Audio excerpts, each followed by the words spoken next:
केंद्रीय मंत्री अनुराग ठाकुर का मंडी पहुंचने पर भाजपा कार्यकर्ताओं द्वारा भव्य स्वागत किया गया।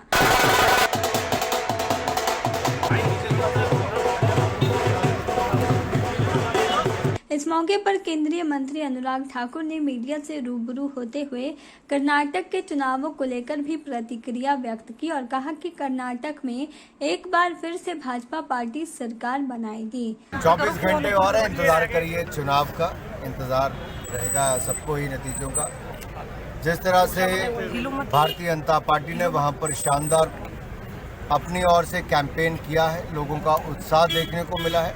मुझे पूर्ण विश्वास है भारतीय जनता पार्टी की सरकार एक बार फिर कर्नाटक में बनेगी और वहां के राज्य का विकास करेगी। अगर आप पिछले कुछ वर्षों में देखें तो कर्नाटक में देश की सबसे ज़्यादा FDI आने का काम हुआ है, बड़े बड़े प्रोजेक्ट्स लगने का काम हुआ, रोजगार उत्पन्न का काम हुआ है। ये अपने आप में दिखाता है कि संभावनाएं कर्नाटक में बहुत खड़ी हुई, विकास भी हुआ और चुनाव के नतीजों के बाद भी जब एक बार फिर मौका मिलेगा तो इस राज्य को और आगे ले जाने का काम करेंगे। वहीं इस मौके पर अनुराग ठाकुर ने कहा कि किरतपुर से सुंदरनगर तक बने 4 लेन से जहां लोगों को अपने गंतव्य में पहुंचने में कम समय लगेगा, वहीं पेट्रोल और डीजल भी कम मात्रा में खर्च होगा। पहली बात तो ये कहूँगा कि किरतपुर से सुंदरनगर तक नेर चौक तक जो सड़क बन रही है वो 87 किलोमीटर से कम होकर 57 किलोमीटर के लगभग रास्ता रह जाएगा। 30 किलोमीटर के लगभग उसमें कमी आएगी। 3 घंटे 45 मिनट जहाँ पहले समय लगता है अब केवल 40-45 मिनटों में पूरा होगा। तो देश का कितना तेल बचेगा, लोगों का कितना समय बचेगा और यातायात में कितनी आसानी होगी, इससे पर्यटन को लाभ मिलेगा। और पर्यटन यानी कि आपकी संख्या अगर दुगनी होती है तो आप समझ लीजिए जितना आप व्यापार पहले करते थे उससे ज़्यादा ही होगा। अब ऐसा नहीं कि सारा ट्रैफिक एकदम से सारा शिफ्ट हो जाएगा। पुराने वाले रूटों पे जो स्थानीय ट्रैफिक है वो तो रहने ही वाला है, लेकिन उसके साथ साथ हमारे और बहुत सारे बड़े प्रोजेक्ट आए हैं। जैसे एम्स जैसा प्रोजेक्ट है वो पुराने वाली सड़क पे ही बना है, तो वहाँ का अपना अलग ट्रैफिक चलेगा। सीमेंट कंपनीज के ट्रक हैं, कुछ यहाँ पे मूव होंगे, कुछ स्थानीय वहाँ पर जाएंगे। तो एकाएक सब कुछ नहीं बदलता, ये तो आज की डिमांड है। पहले लोग कहते थे कि वहाँ पे 3-3 घंटे 4-4 घंटे जाम लगा रहता है, अब वो जाम की मुक्ति के लिए 4 लेन बनाओ तो बाबा नया नया मुद्दा लेकर आए। के चैनल के लिए मंडी से ब्यूरो रिपोर्ट। राजधानी शिमला के ढली में एक टायर की दुकान में आग लगने से करीब 1 करोड़ का नुकसान हो गया। आग लगने का प्राथमिक कारण शॉर्ट सर्किट माना जा रहा है। वीरवार रात करीब 12 बजे टायर की दुकान में अचानक आग लग गई। आग इतनी भयानक थी कि दुकान में रखा सामान जलकर पूरी तरह से राख हो गया। टायर और अन्य तरह के स्पेयर पार्ट्स का सामान रखा गया था। जब तक फायर कर्मी मौके पर पहुंचते तब तक सब जलकर राख हो गया था। फायर कर्मियों ने कड़ी मशक्कत के बाद आग पर काबू पाया। दमकल केंद्र छोटा शिमला से हमें आग की सूचना लगभग 12:08 पर प्राप्त हुई दमकल केंद्र मालूम से, और 12:09 पे हमारी वहाँ से रवानगी होगी और गाड़ी को लेकर हम मौके पे पहुँचे तो आग पूर्ण रूप से लगी हुई थी और पूर्ण रूप आग ने धारण किया हुआ था, उसकी लपटें आसमान को छू रही थी। तो ये अभी भी प्रक्रिया इसकी चल रही है और यहाँ टायर और मशीनें इत्यादि इसको बुझाने में काफ़ी मुशक्कत का सामना करना पड़ा और ये प्रोसेस अभी तक चल रहा है। धुआं अभी तक उठ रहा है क्योंकि टायर की आग है, इसमें समय लगेगा बुझाने में। रिहाइश कोई नहीं थी तो कोई नुकसान जानने का? इसमें जनहानि कोई नहीं है क्योंकि कोई भी व्यक्ति इसमें नहीं रहता था। इसमें वर्कशॉप का कार्य ज़्यादा था, एसेसरीज का सामान था और बाकी इसमें मशीनें इत्यादि थी।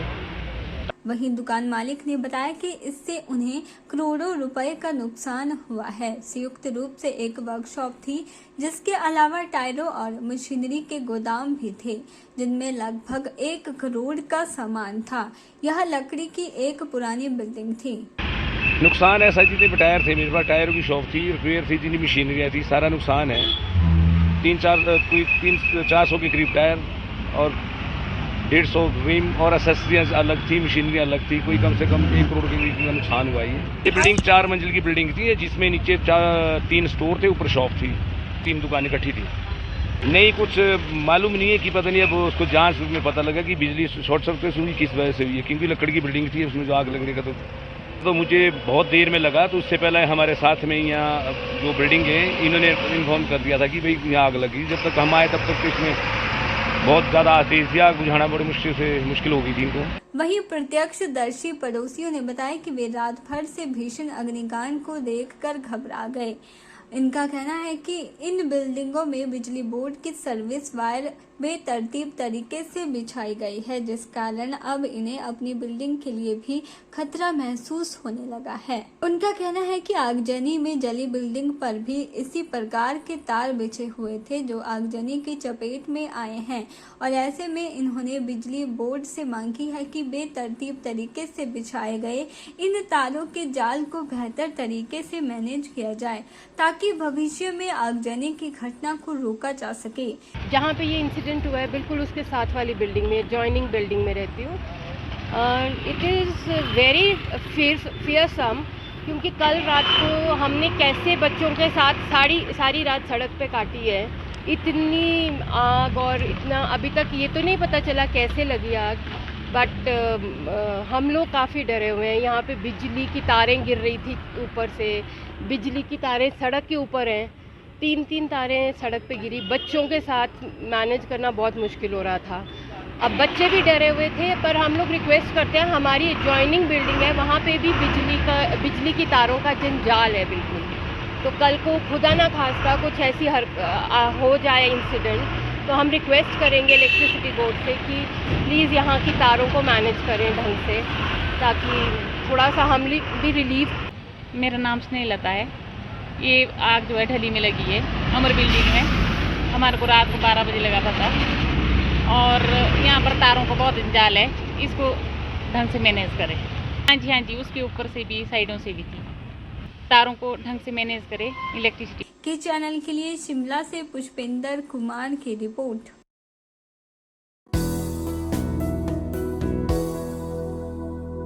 शिमला के इंदिरा गांधी मेडिकल कॉलेज से मरीजों का भार कम करने के लिए चमियाना में सुपर स्पेशलिटी वार्ड की शुरुआत की गई है। यहां से मरीजों और तीमारदारों को आने जाने के लिए अब तक बस सुविधा नहीं थी।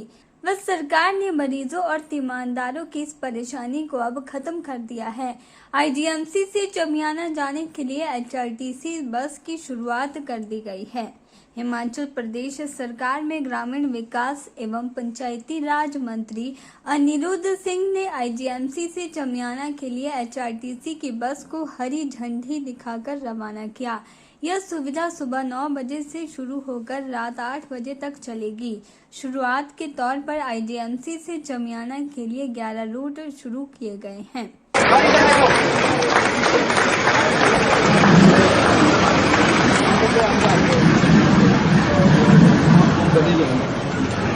कैबिनेट मंत्री ने जानकारी देते हुए बताया कि मरीजों और तीमारदारों की सुविधा के लिए बस सेवा शुरू की गई है। उन्होंने कहा कि फिलहाल सुपर स्पेशलिटी वार्ड में 7 विभाग शिफ्ट किए जा चुके हैं। भविष्य में अन्य विभागों को भी यहां शिफ्ट किए जाने की योजना है। उन्होंने कहा कि जल्द सभी वार्डों को शिफ्ट करने का काम पूरा कर लिया जाएगा। अनिरुद्ध सिंह ने बताया कि चमियाना के लिए रोड बनाने के लिए भी सभी क्लियरेंस पूरी हो चुकी है। सरकार जल्द सुपर स्पेशलिटी वार्ड के लिए जाने वाले रोड का काम भी पूरा कर देगी। उन्होंने कहा कि सरकार शिमला शहर के बोझ को कम करने के लिए प्रतिबद्ध है और तत्कालीन वीरभद्र सरकार के वक्त शुरू हुए सुपर स्पेशलिटी वार्ड में जल्द सभी विभागों को शिफ्ट कर लिया जाएगा। आईजीएमसी जो चमियाना हमारा फेज 2 जिसको बोल रहे हैं, वो उसके लिए आज बस सर्विस जो है यहाँ से शुरू करी है आईजीएमसी से, और इसके 11 रूट जो है वो सैंक्शन रूट 11 हैं। और जैसे जैसे रिक्वायरमेंट बढ़ेगी, क्योंकि हम चाहते हैं कि शहर का लोड कम हो, और माननीय वीरभद्र सिंह जी के टाइम से वो हॉस्पिटल की नींव रखी गई थी। आज अच्छा हॉस्पिटल बनके तैयार हो गया है, और वहाँ के प्रिंसिपल पठानिया जी और हमारे एमएस सुधीर जी, उनको जिम्मेदारी दी गई है कि जल्द से जल्द जो है पूरा हॉस्पिटल जो है वो ऑपरेशनल करें। जो है अभी फिलहाल वहाँ के 11 SRT है, सुबह 9 बजे से लेकर रात के 8 बजे तक की टाइमिंग्स अभी है, जो कि अभी यहाँ IGMC से चलेगी चमैना हॉस्पिटल, क्योंकि वहाँ स्टाफ भी है, स्टाफ को भी जाने में दिक्कत आ रही है। उसका फॉरेस्ट क्लियरेंस ऑलरेडी हो चुकी है, टेंडर प्रक्रिया ऑलरेडी अवार्ड हो चुका है, टेंडर उस पर जल्दी काम शुरू हो रहा है और हम चाहते हैं कि जल्द से जल्द जो है फुली ऑपरेशनल वो हॉस्पिटल हो जाए, क्योंकि यहाँ पे IGMC में एक तो इतना रश है, पूरे रिपन का रश। अब रिपन आप देख रहे हैं कि बिल्कुल लगभग जो है वहाँ पेशेंट्स बहुत कम हो गए हैं, यहाँ स्पेशलाइज्ड डॉक्टर्स हैं IGMC में। एक बेड के ऊपर 3-3, कई बार ऐसे हालात होते हैं एक बेड के ऊपर 3-3 पेशेंट्स हैं और प्रशासन भी इसके लिए लाचार है, जिसको बोलते हैं, वो भी कुछ क्या करे। तो इसलिए यही सोच रख के सेकंड फेज बनाया गया था। वहाँ पे करीबन 350 बेडेड हॉस्पिटल जो है अभी फिलहाल बनाया गया। एक्सपेंशन का बहुत ज़्यादा स्कोप है। 259 बीघास जो है हेल्थ डिपार्टमेंट ने एक्वायर किया है वहाँ पे, और आने वाले समय में कम से कम 1500 से 2000 करोड़ रुपए की इन्वेस्टमेंट जो है वहाँ पे होने वाली है। के चैनल के लिए शिमला से पुष्पेंद्र कुमार की रिपोर्ट।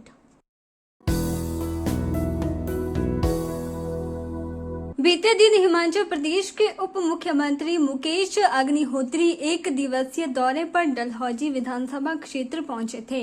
अपने इस दौरे के दौरान उन्होंने डलहौजी विधानसभा क्षेत्र के 88 करोड़ रुपए की लागत से विभिन्न पेयजल योजनाओं के शिलान्यास और लोकार्पण किए।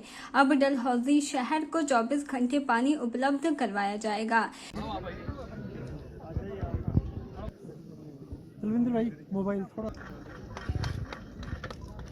इस योजना के कार्यशील होने से 20 पंचायतों की 35,000 की आबादी को निर्बाध पेयजल आपूर्ति सुनिश्चित होगी। आपको बता दें कि उप मुख्यमंत्री ने पेयजल योजना डलहौजी के संवर्धन कार्य का शिलान्यास किया। इससे नगर परिषद डलहौजी की 12,000 से अधिक की आबादी को बेहतर पेयजल आपूर्ति उपलब्ध होगी। 24/7 हमारा ऐलान था कि हिमाचल प्रदेश में सबसे पहले डलहौजी को 24/7 पानी की सुविधा दी जाएगी, टैप वाटर की, नलके के पानी की सुविधा दी जाएगी। और उस दिशा में हमने अभी फाउंडेशन स्टोन किया है 31 करोड़ रुपए की योजना का, और इससे 9 के 9 वार्ड है ना, 9 के 9 वार्ड जो हैं वहाँ जो है हम 24/7 पानी देना चाहते हैं, और ये एक मॉडल स्कीम हो जाएगी पूरे प्रदेश के लिए। तो आज उसकी शुरुआत की है हमने, और उसके ताकि डलहौजी शहर को टैंकरों से निजात दिला दी जाए। तो मेन तो हम इसलिए यहाँ पे आए हैं।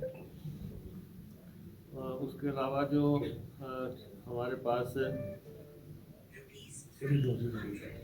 डलहौजी शहर में जो है लगभग पानी की योजना का 72.5 करोड़ रुपए का कार्य जो है शहर और कैंटोनमेंट एरिया का बड़े पैमाने पे चल रहा है, और इसमें जो है डिमांड जो है 63 लाख लीटर पानी की है, 63 लाख लीटर पानी की, जिसमें से 20 लाख लीटर पानी हम आर्मी और एयरफोर्स को देंगे। वो इसलिए देंगे क्योंकि उन्होंने ये स्कीम साझा की है, और 25.50 करोड़ आर्मी और एयरफोर्स ने कंट्रीब्यूशन की है। तो इसलिए जो डलहौजी की जो डिमांड है, डलहौजी सीवरेज स्कीम जो है, इसको हम सितंबर 2023 में जो है 19.5 करोड़ रुपए की लागत से जो है इसको चालू करने कंप्लीट करने का प्रस्तावना है। और अगर ये सारा देखा जाए, एक बनीखेत बादली के लिए सीवरेज की स्कीम है, वो 27 करोड़ रुपए की योजना है। तो इसमें जो है हम लगभग 210 करोड़ रुपए के आसपास का काम जो है यहाँ पे करेंगे। वहीं इसके अलावा उप मुख्यमंत्री ने सलूनी, मंजीर, सुंडला एवं डियोर क्षेत्र की विभिन्न पेयजल योजनाओं के संवर्धन कार्यों का भी उद्घाटन किया। के चैनल के लिए डलहौजी से बॉबी सिंह की रिपोर्ट। हिमाचल प्रदेश के कांगड़ा जिले का प्रसिद्ध टूरिस्ट स्पॉट धर्मशाला अब चौको छक्कों से गुलजार होने वाला है। इंडियन प्रीमियर लीग के 2 मुकाबले धर्मशाला में होने जा रहे हैं और इसके लिए अब टिकटों की काउंटर बिक्री शुरू हो गई है। धर्मशाला में 17 और 19 मई को होने वाले आईपीएल के दोनों मैचों के लिए क्रिकेट प्रेमियों में खासा उत्साह देखने को मिल रहा है।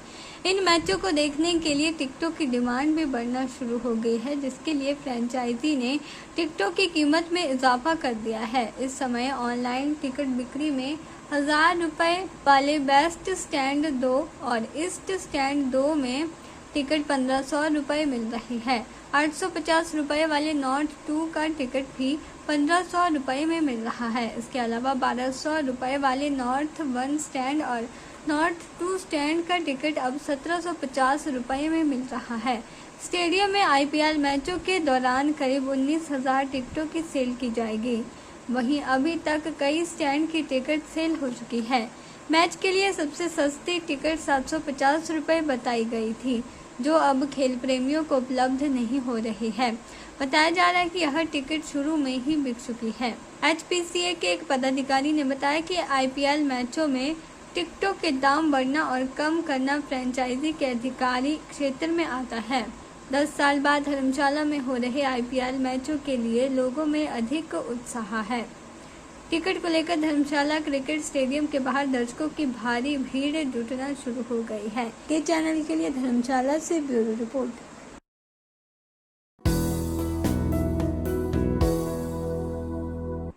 प्रदेश के उप मुख्यमंत्री मुकेश अग्निहोत्री के हाल ही में डलहौजी विधानसभा दौरे के दौरान डलहौजी प्रेस क्लब द्वारा उनको सम्मानित किया गया।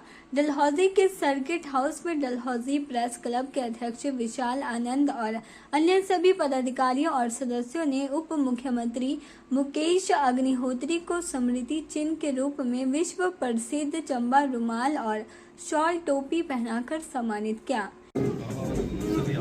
भेंट कर सम्मानित किया जा रहा है। शॉल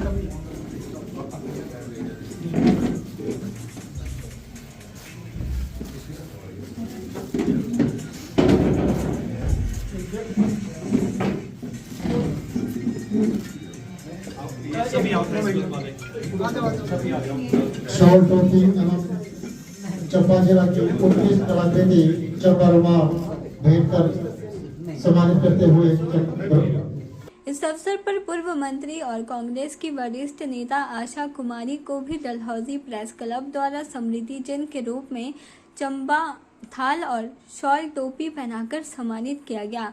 डलहौजी प्रेस क्लब के अध्यक्ष विशाल आनंद ने बताया कि उप मुख्यमंत्री को डलहौजी प्रेस द्वारा उनकी समस्याओं से भी अवगत करवाया गया, जिसे उप मुख्यमंत्री द्वारा जल्द उनके समाधान की बात कही। आपको बता दें कि उप मुख्यमंत्री खुद भी एक पत्रकार रहे हैं और पत्रकारों की समस्याओं से भली भांति अवगत हैं। इस अवसर पर डलहौजी क्लब के अध्यक्ष विशाल आनंद और अन्य सभी सदस्यों ने उनका डलहौजी आगमन पर स्वागत करते हुए आभार व्यक्त किया। के चैनल के लिए डलहौजी से बॉबी सिंह की रिपोर्ट।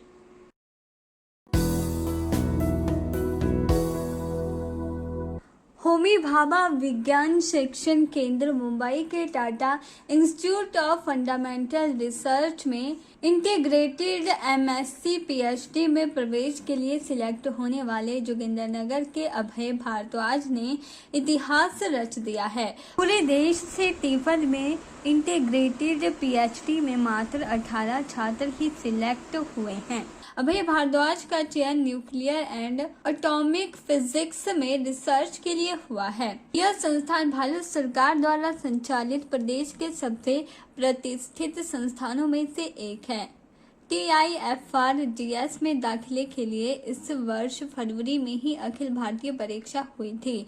देश भर के हजारों छात्रों ने यह परीक्षा दी थी, जिनमें से मात्र 102 छात्र ही अगले चरण की परीक्षा के लिए क्वालिफाई कर पाए। उन सब छात्रों को अगली प्रतियोगी परीक्षा के लिए मुंबई स्थित संस्थान में बुलाया गया था। बीते 10 अप्रैल को मुंबई में इन 102 छात्रों की फिर से परीक्षा हुई, जिसमें टॉप 42 को इंटरव्यू के लिए सिलेक्ट किया गया। इस प्रतिष्ठित संस्थान के एक्सपर्ट प्रोफेसरों के पैनल ने 11 अप्रैल को अलग अलग 1 घंटे से भी ज्यादा समय तक इन 42 छात्रों के इंटरव्यू लिए। इस प्रतिष्ठित संस्थान में इंटीग्रेटेड MSc PhD में प्रवेश पाने वाले देश भर के 18 छात्रों में अभय भारद्वाज उत्तरी भारत से अकेले छात्र हैं। यह बात भी उल्लेखनीय है कि अधिकतर MSc पास छात्र ही TIFR-GS की इस परीक्षा में भाग लेते हैं, लेकिन अभय भारद्वाज ने BSc के बाद ही इस परीक्षा को दिया और अव्वल दर्जे से भी पास किया। अभय भारद्वाज की इस उपलब्धि से न केवल हिमाचल प्रदेश बल्कि पूरे उत्तर भारत का गौरव बढ़ा है। TIFR जैसे प्रतिष्ठित संस्थान में पढ़ाई एवं रिसर्च करने के लिए उन्हें प्रथम वर्ष हर महीने 21,000 रुपये, फेलोशिप के अलावा पुस्तक ग्रांट के तौर पर 25,000 रुपये वार्षिक भी मिलेंगे। दूसरे वर्ष हर महीने 31,000 रुपये फेलोशिप मिलेगी और PhD में रजिस्ट्रेशन के बाद हर वर्ष 35,000 रुपये मासिक फेलोशिप के अलावा लैपटॉप, मोबाइल व स्टेशनरी आदि खरीदने के लिए 40,000 रुपये की वार्षिक ग्रांट भी मिलेगी। अभय भारद्वाज मूलतः मंडी जिला के जोगिंदरनगर तहसील के निवासी हैं। इनकी माता विधु भारद्वाज पिछले कई वर्षों से सरकारी कॉलेज में अंग्रेजी विषय की सहायक प्रोफेसर है, जबकि इनके पिता कुशाल भारद्वाज एक सुप्रसिद्ध समाज सेवी, प्रदेश में CPIM के वरिष्ठ नेता और जिला परिषद के निर्वाचित सदस्य हैं। वहीं अभय की माता विधु भारद्वाज और पिता कुशाल भारद्वाज ने बताया कि अभय को बचपन से ही फिजिक्स से लगाव था और वह इसमें रिसर्च भी करना चाहता था। जिन प्रतिष्ठित संस्थानों से रिसर्च करने का लाखों छात्रों का सपना होता है, उन संस्थानों में प्रवेश के लिए टॉप लिस्ट में स्थान बनाना सचमुच ही एक विशिष्ट उपलब्धि है और उन्हें अपने बेटे की इस उपलब्धि पर निश्चित ही गर्व है। तो ये बड़ी खुशी की बात है और ये भी सच्चाई है कि हमने कभी भी किसी प्रतियोगी की परीक्षा के लिए ना तो कभी कोई ट्यूशन रखी, ना कभी कोई कोचिंग क्लासेस अटेंड की है, ना कभी कोई एकेडमी ज्वाइन की है, बल्कि वो घर में खुद जो है पढ़ाई करता है और ये एक बड़ा मुकाम है। तो निश्चित तौर पर माता पिता होने के नाते हमें ये खुशी भी है और गर्व भी है कि बच्चा जो इस तरीके से परफॉर्म कर रहा है। हम अपने बेटे की इस उपलब्धि को लेकर बहुत ही खुश हैं और हम आशा करते हैं कि आगे भी हमारा बेटा हिमाचल प्रदेश का नाम ऐसे ही रोशन करेगा। और मैं आशा करती हूँ कि हमारे हिमाचल प्रदेश के जो युवा हैं वो इसकी उपलब्धि से प्रेरित होंगे और वो भी इसी तरह से पढ़ाई करेंगे। और मैं धन्यवाद करना चाहूँगी अपने स्वर्गीय माता पिता का कि वो जब भी हमारे पास आते थे, हमारे बेटे के साथ इंटरेक्ट करते थे, तो उसको हमेशा ज्ञान की बातें बताते थे। और मैं धन्यवाद करना चाहूँगी अपने बेटे के उन सभी अध्यापकों का जिन्होंने बचपन से ही उसको बहुत प्यार से पढ़ाया और सिखाया। धन्यवाद। अभय भारद्वाज बचपन से ही अपनी विलक्षण प्रतिभा का परिचय देते रहे हैं। +2 तक अभय ने 3 अलग अलग स्कूलों में पढ़ाई की और हर स्कूल में पढ़ाई में अव्वल आते रहे।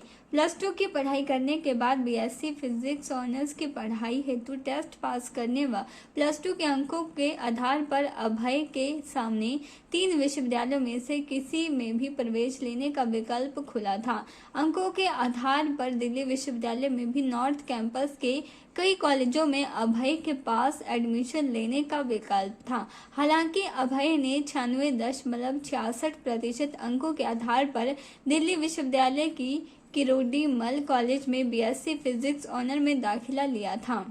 BSc फिजिक्स ऑनर के लिए सेमेस्टर में अभय ने सभी 5 पेपर में 100% अंक प्राप्त किए थे, जबकि अंतिम सेमेस्टर में भी उन्होंने टॉप किया था। इसके बावजूद उन्होंने दिल्ली विश्वविद्यालय के MSc करने के बजाय 1 वर्ष ड्रॉप करते हुए घर में ही IIT JAM, IFR-GS और IISc की तैयारी शुरू कर दी और तीनों की ही टॉप रैंकिंग में स्थान बनाया। मुख्य बात यह है कि अभय भारद्वाज ने आज तक किसी भी तरह की प्रतियोगिता परीक्षा के लिए ना तो कभी ट्यूशन रखी, ना ही किसी से कोचिंग ली और ना ही कभी कोई एकेडमी ज्वाइन की। के चैनल के लिए मंडी से ब्यूरो रिपोर्ट।